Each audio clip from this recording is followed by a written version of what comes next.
Hello students, आज हम start करेंगे हमारा lesson number 6 the face on the wall. दीवार पर एक चेहरा। ये एक फिक्शन है, ये एक काल्पनिक कहानी है। आपने बहुत बार देखा होगा बरसात के दिनों में आपके घर की दीवारों पे जो धब्बे उभर आते हैं, उसी टाइप से दीवार पर आपने कुछ अजीब से आकृतियाँ बनती हुई देखी होगी। बस ये कहानी सेम वैसे ही है। तो दीवार पर एक चेहरा इस स्टोरी का नाम है। Truth is not only stranger than fiction. सच जो होता है वो कल्पना से ज़्यादा, सच जो होता है वो न केवल कल्पना से ज़्यादा अजीब होता है बल्कि ऑल्सो मोर इंटरेस्टिंग, बल्कि और ज़्यादा रोमांचक, रोचक भी हो सकता है। यानी कभी कभी सच्चाई कल्पना से ज़्यादा अजीब भी हो सकती है और बहुत ज़्यादा रोचक भी। Read to this statement. ये स्टेटमेंट हमें पढ़ने के लिए कहा गया है और ये जो स्टेटमेंट है यही बेस है हमारी पूरी स्टोरी का।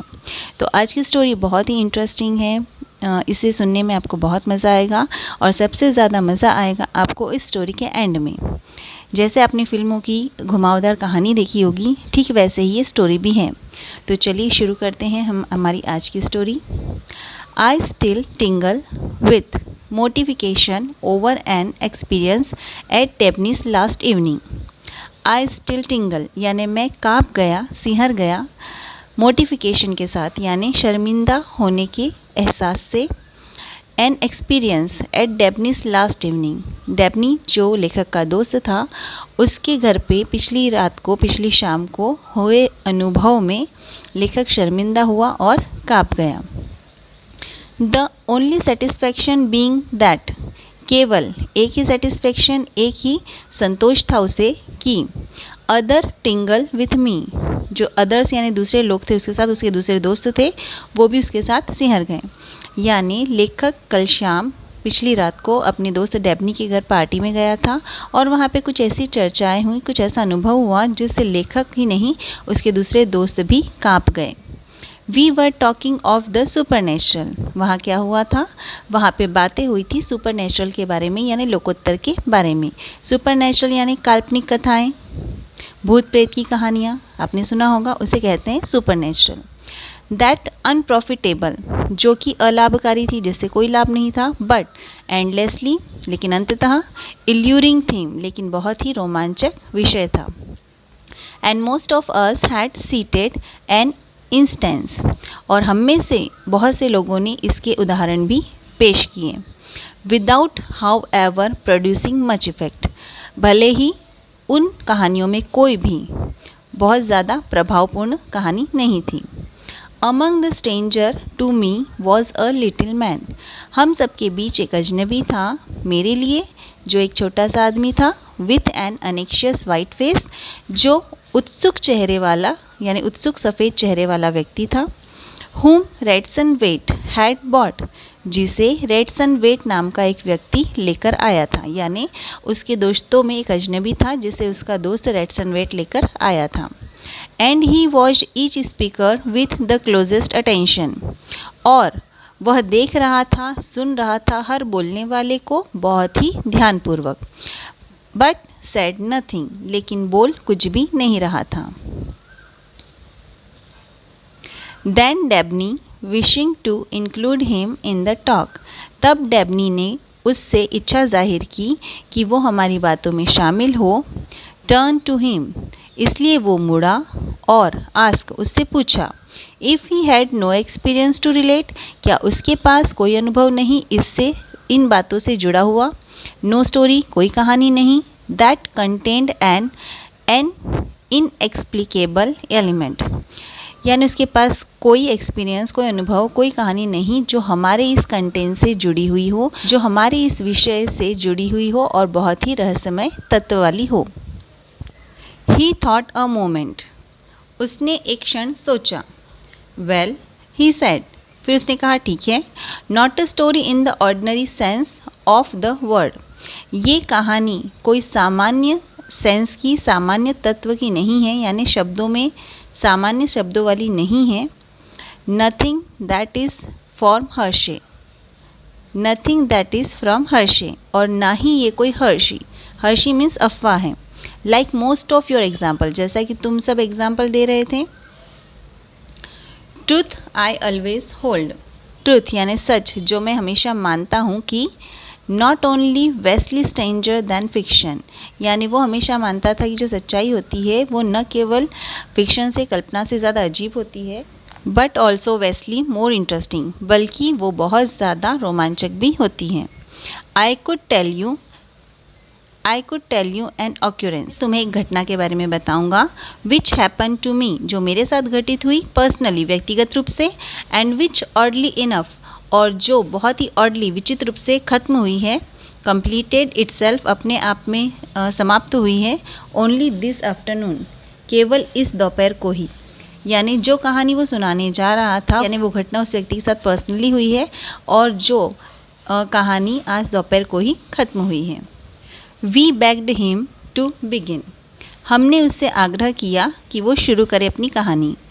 अ ईयर और 2 अगो, 1 या 2 साल पहले। ही सेड, वह बोला, I was in room in great Arman street, मैं था अपने रूम में, जो कि उसका रूम था वो ग्रेट आर्मन स्ट्रीट यानी ग्रेट आर्मंड सड़क पर था। एन ओल्ड हाउस, उसके एक पुराने घर में, ऑन द हॉलबर्न साइड, यानी ये उसने पूरा एड्रेस बताया है कि हॉलबर्न साइड के ग्रेट आर्मंड स्ट्रीट के पुराने घर के एक रूम में वो था।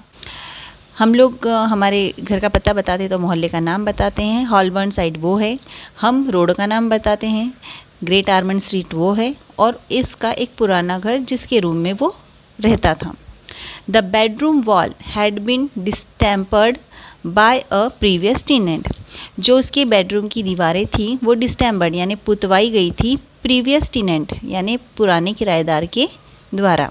उससे पहले जो किराएदार रहता था उसने उस घर की दीवारों को पुतवाया था, यानी घर की दीवारें पुरानी थी। बट द प्लेस वॉज डैम्प, लेकिन वहाँ का जो प्लेस था, जो स्थान था वो डैम्प यानी नमी भरा था। एंड ग्रेट पेचेस ऑफ डिस्कलनेशन, और बहुत बड़े बड़े पेचेस, धब्बे उभर आए थे उस पुताई के, उस रंग के, हेड ब्रोकन आउट, और वो टूट चुके थे। आपने देखा होगा गिली दीवारें जो हो जाती हैं उन पे जो पुताई के रंग के धब्बे होते हैं वो उभर आते हैं और अलग अलग हो जाते हैं। One of these as indeed often happens was exactly like a human face। One of these यानी उन बड़े बड़े धब्बों में जो एक दूसरे से अलग हो चुके थे, उनमें एक जो धब्बा था वो ऐसा दिखाई दे रहा था जैसे एक मानव का चेहरा, एक मनुष्य का चेहरा। But more faithfully and startlingly than is customary, लेकिन वो बहुत ज़्यादा फेथफुली यानी बहुत ज़्यादा ही साफ और स्पष्ट और विश्वासपूर्ण दिखाई दे रहा था, जैसा कि अक्सर हमारे साथ होता है। Laying in bed in the morning, सुबह के समय में वह बिस्तर पर लेटा हुआ था। Putting off getting up, getting up यानी उठने को, पुटिंग अप टालते हुए। I used to watch it, मैं देख रहा था, एंड वॉच इट और देख रहा था दीवार पे बने धब्बों को। And gradually I came to think of it, और उसी वक्त मैंने सोचा उस बारे में कि it as real as my fellow lodger, वह उतना ही वास्तविक दिखाई दे रहा है जितना कि मेरा फेलो लॉजर यानी मेरा साथ का किराएदार। इनफैक्ट यहाँ तक कि द ऑड थिंग वॉज, जो विचित्र चीज़ हुई थी वो ये थी कि while the patches on the wall grew larger, दीवार के जो पेचेस यानी दूसरे धब्बे थे वो बड़े होते जा रहे थे। एंड चेंज देयर कॉन्टर्स, और अपना आकार बदलते जा रहे थे। दिस नेवर डिड, लेकिन यह ऐसा नहीं कर रहा था। It remained identically the same, लेकिन जो मनुष्य का चेहरे वाला धब्बा था वो वैसा ही बना रहा। वाइल देयर, जब मैं वहाँ था, I had a very bad attack of influenza, मुझे बहुत बुरा अटैक आया था, यानी मैं इन्फ्लुएंजा एक बीमारी होती है उसका शिकार हो गया था। विथ कॉम्प्लिकेशंस, और मैं बहुत ही कष्ट में था। एंड ऑल डे लॉन्ग, और पूरे दिन। I had nothing to do but read और मेडिटेट, मैं कुछ नहीं करता था, केवल पढ़ता था और चिंतन करता था। And it was then that his face began to get a firmer hold of me. और उस समय उस चेहरे ने मुझ पर होल्ड ऑफ मी यानी मुझ पर अपनी फर्मर पूरी पकड़ बना ली थी। It grew more and more real, वह ज़्यादा और ज़्यादा वास्तविक दिखाई देता था। एंड रिमार्केबल, रिमार्केबल यानी विलक्षण होता जा रहा था। आई मे से दैट, मैं ऐसा कह सकता हूँ कि it dominated my thoughts day and night, मैं ऐसा कह सकता हूँ कि वो डोमिनेटेड छाया रहता था मेरे थॉट्स पे, मेरे विचारों पे दिन और रात। यानी लेखक जब इन्फ्लुएंजा का शिकार हुआ तो वो धब्बे वाला चेहरा उस लेखक पे अपनी पूरी पकड़ बना रहा था, क्योंकि लेखक उस दीवार पर बने धब्बे के सामने ही बेडरूम में लेटा रहता था।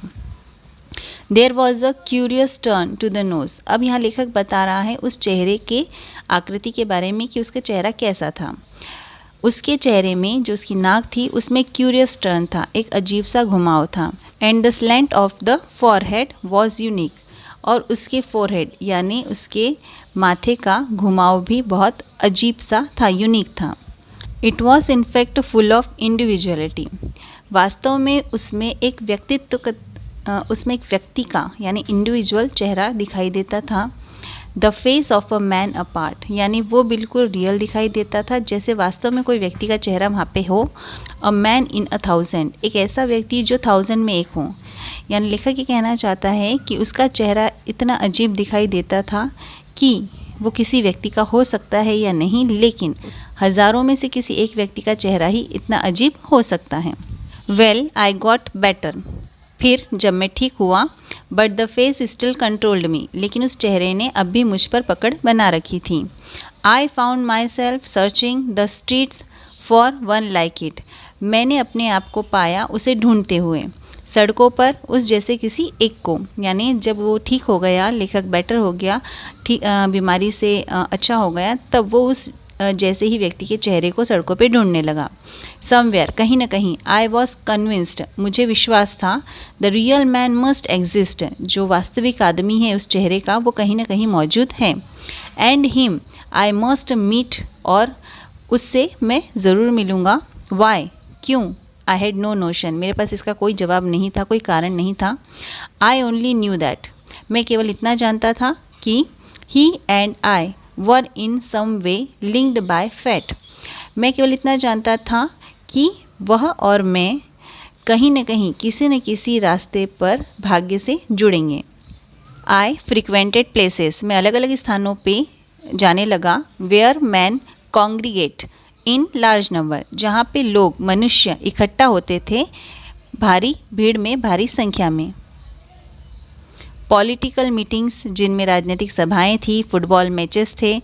Railway station, when the suburban train pour forth their lodgings, यानी रेलवे स्टेशन पे उस जगह पे जहाँ पे सबर्बन ट्रेन चलती। सबर्बन ट्रेन होते हैं लोकल्स ट्रेन, जो पैसेंजर्स को, वहाँ की लोकल पैसेंजर को भर के अपने यात्रियों को सुबह ले जाती है ऑन द सिटी के इन द मॉर्निंग, सुबह में। एंड रिसीव देम, और उन्हें वापस रिसीव करती है, वापस छोड़ती है अगेन, फिर से इन द इवनिंग।